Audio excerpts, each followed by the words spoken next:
வணக்கம் மக்களே. இப்போ நம்ம நிற்கிறது பார்த்தீங்கன்னா கிளாம்பாக்கம் பஸ் ஸ்டாண்டுக்கு ஆப்போசிட்டில் நின்றுட்டுருக்கோம். இதுதான் வந்து ஜிஎஸ்டி ஃப்ளாட்டு. அது பக்கத்தில் தான் இப்போ வந்து ஸ்கை ஹப் 7 ஸ்க்ரீன் சினிமாஸ் அப்படின்ற ஒரு மால் வருது. ரொம்ப பிரம்மாண்டமாக தான் இருக்குது பார்க்கறதுக்கு. இது பார்த்தீங்கன்னா புகாரிக்கு பக்கத்தில் வருது.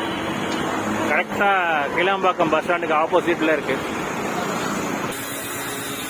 இப்போ பார்த்தா உங்களுக்கு ஓரளவு கிளியராக தெரியும். 7 ஸ்க்ரீன்ஸ் சினிமாஸ் ஸ்கை ஹப்.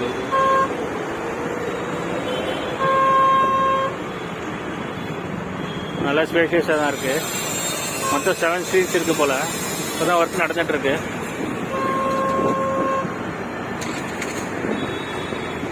இது வந்து கரெக்டாக கிளாம்பாக்கம் பஸ் ஸ்டாண்டுக்கு ஆப்போசிட்டில் இருக்குது.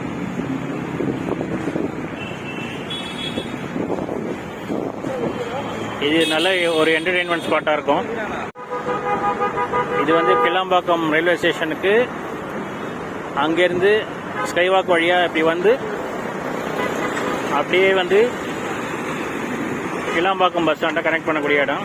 அந்த சைடு போட்டிருக்காங்கன்னு சொன்னேன் இல்லையா, அது வந்து டுவர்ட்ஸ் செங்கல்பட்டு போகிற வழியில் மட்டும் அந்த ஹாஃப் மட்டும் தான் இப்போ இவங்க ஸ்கைவாக் போட்டிருக்காங்க. இந்த சைடு இன்னும் போடணும். இந்த பாருங்கள், இதெல்லாம் இந்த பில்லர்ஸ்லாம் இன்னும் போடலை. இது பக்கத்தில் தான் அந்த ஸ்கை ஹப் வருது.